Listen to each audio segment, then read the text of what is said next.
Oh, sorry. Let me restart.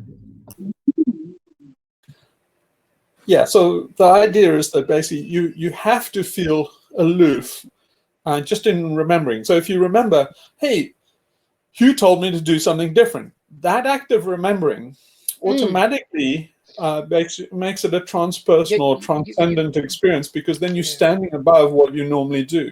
So whatever little action you were going to do habitually, suddenly you're not doing it habitually. Suddenly you're paying attention. Yeah. So half the battle is remembering it. So if you can remember it, then you getting to the Viktor Frankl stage without religion or any, filled your head with rocks and stupid myths and stuff. You can do it consciously without that stuff. And that's where I think Viktor Frankl didn't know that you can do by technique. You don't what some people basically achieved by some kind of bigger oceanic spiritual feeling. It's very dangerous to do that stuff with spiritual feeling, because you see, a lot of those people in those camps that had that spiritual feeling taken away had a stroke when they got to the gas chambers. There's the reports of people that said, rabbis and things right at the door of the death chambers and stuff, where they're saying like, there is no God, and the guys are just despairing. So they used God all the way as a crutch, and it's a very crap crutch because God doesn't exist. And so, it's not true. It's just a rabbit's foot. So Viktor Frankl wasn't doing the world a service, telling people that they should be religious, then they can survive Auschwitz. It's like, no, in the Auschwitz the plantation they use religion to keep the plantation going. It's a slave cult. And a big part of the slave story is this Christian myth that you must sacrifice yourself for this pie in the sky. That's what Jesus was doing, was sacrificing himself for basically eternal life. It's like, you're not getting eternal life. You're fucking stone dead. As soon as you drop dead, you're dead. But they filled these slaves' heads in with this, your life's crap now, but you'll get your reward in heaven. It's like, how many fucking bastards were submitted to slavery and did it voluntarily because they thought they were going to get 72 virgins in heaven?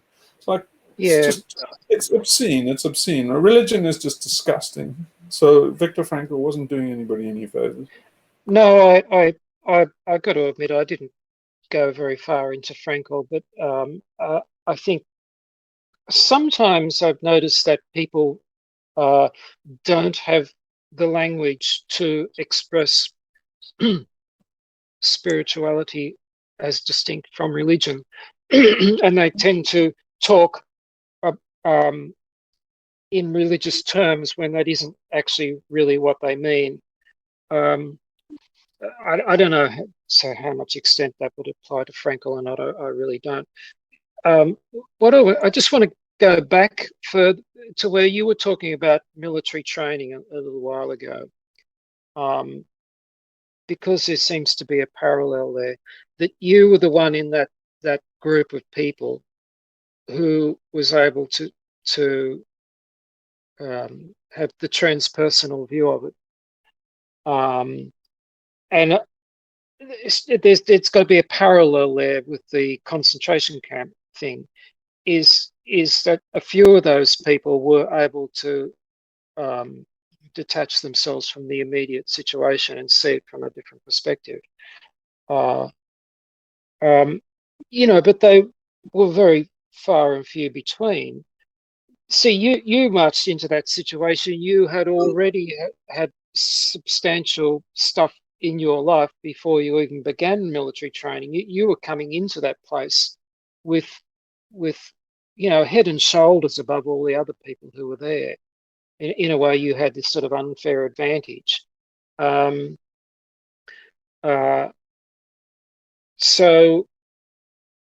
I don't know if I'm leading anywhere there. Maybe we'll just bring it back a little bit. Well, no.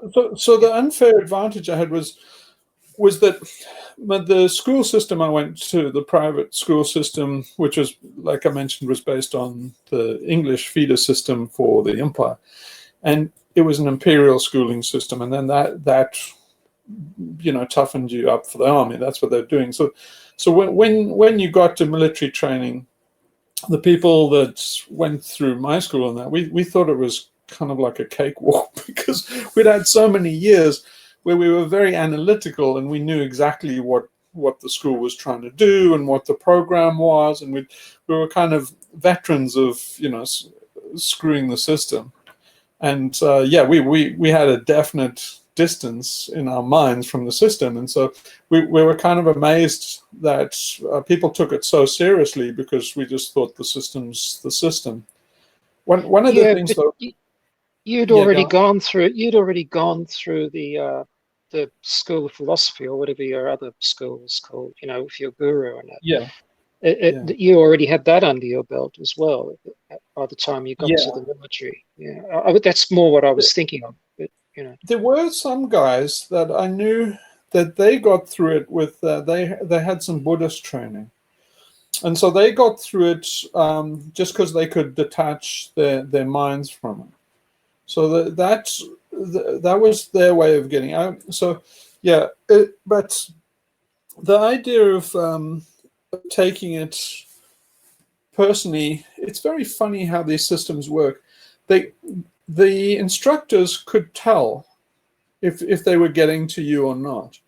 And so they left people like us alone because they could tell that if they started on us, it would turn against them. Because basically, if they can't crack your shell, it's a very bad lesson to all the other ones. It's better to pick on the weak ones, and then basically they can intimidate everybody or everybody that doesn't know the trick. But if they get somebody that really resists them, and then they can't break them, they could be in serious trouble. They could have the whole basically squad or barracks or flight or whatever the unit is. The whole unit could take the lead from that one hard nut. And then that can really fuck up the system. So they have to really avoid challenging somebody that they think they can't actually break.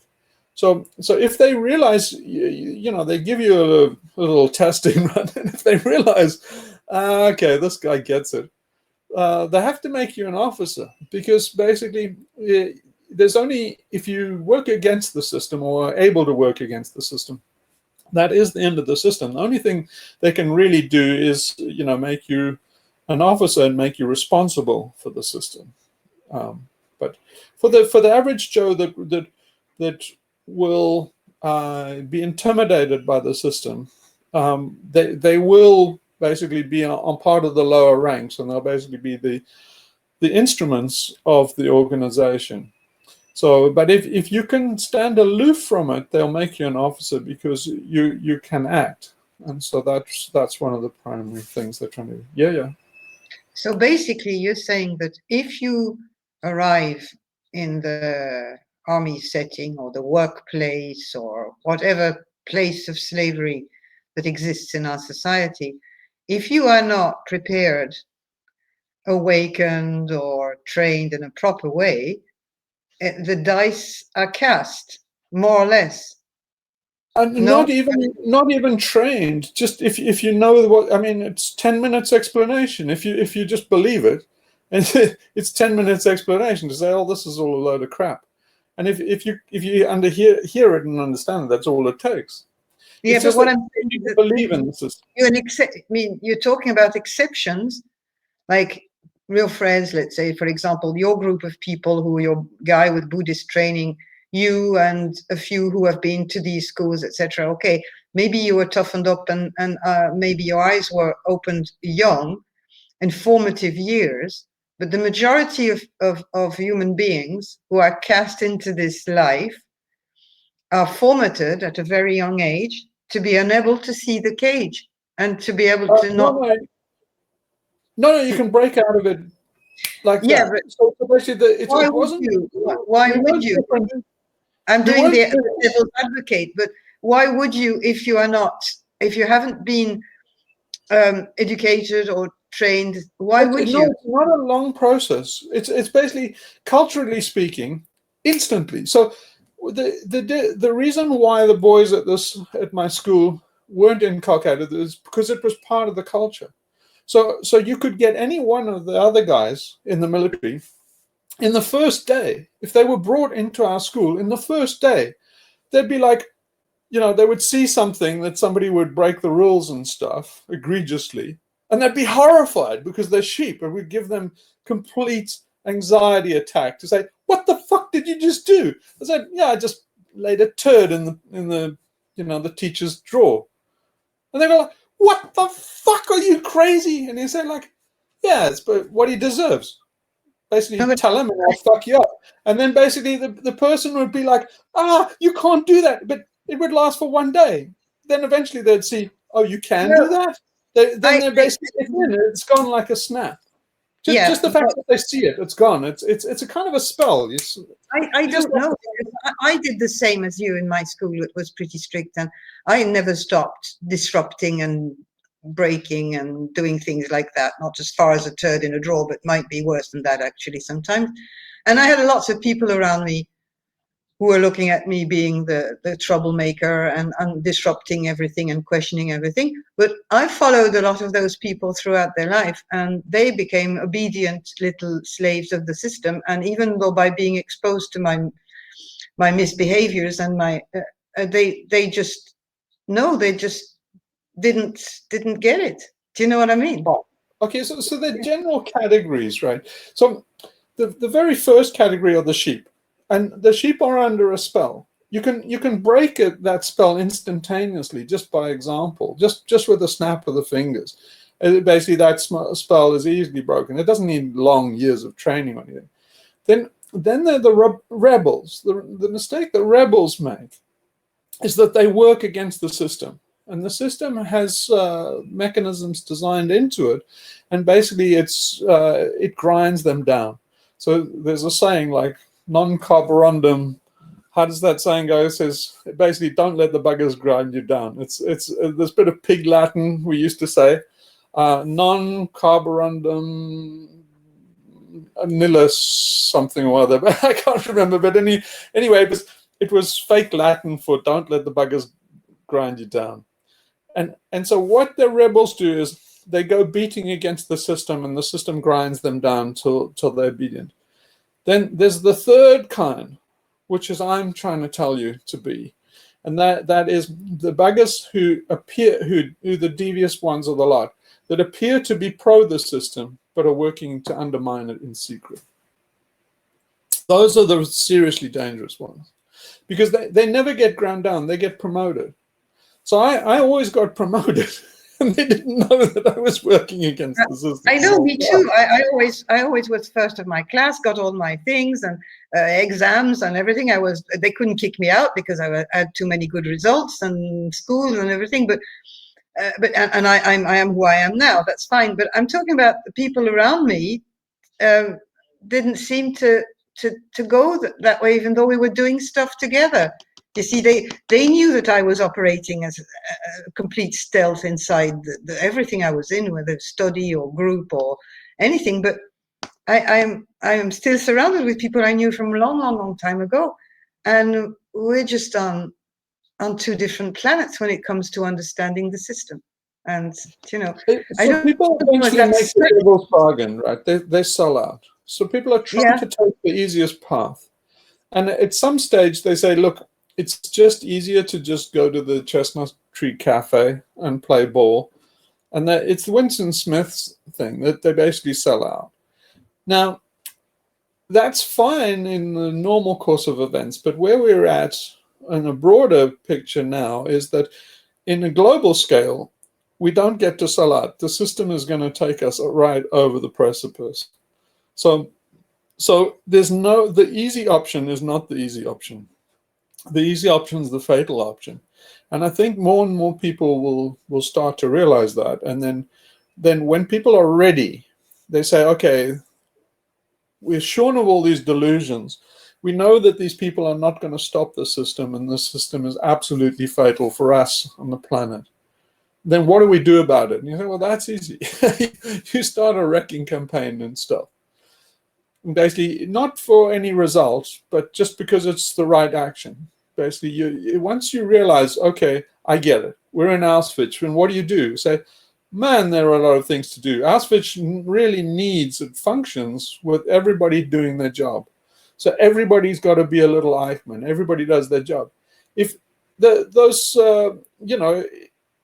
concentration camps couldn't have functioned if people systematically sabotaged them on a continual basis. I'm talking 5%. You couldn't run those concentration camps if people were sabotaging them deliberately in stealth to the extent of 5%. But people don't. People try and align themselves with the easiest course, and the system presents you. They herd you into and funnel you into the easiest course. So they stream you into the easiest course, and that's the course that basically maintains the system best. But if you appear to be funneled into that and then basically don't, you defect and work against it, then they're in real trouble. If even a very small number, 5% or so, 1 in 20 does it. So that's what I'm hoping is more and more people will start to realize that, and then at least in our little neck of the woods, we at least have a little network of people doing right action. Maybe we must show those videos in schools. Yeah. I mean, it's quite good to have these videos up there, and basically, so they can secondary school, come and find them and think, have all these people been shot by the authoritarians? Because these guys had some cool shit back in the day. Yeah, we should have these instead of being on YouTube. It should be on those young people platforms like TikTok or whatever. I don't know what they call. I don't know what they use. But I think they're sound bites, and they're such narrow clips. Yeah, so it's really for people when they start to get serious, then they can come and look at stuff. Yeah, it's true. The attention span span is too short. Yeah. So we should try in the future to make short little things like that we can just probably propel on various platforms that the young people use, like little snippets of what we say and a format for young people before they enter high school, But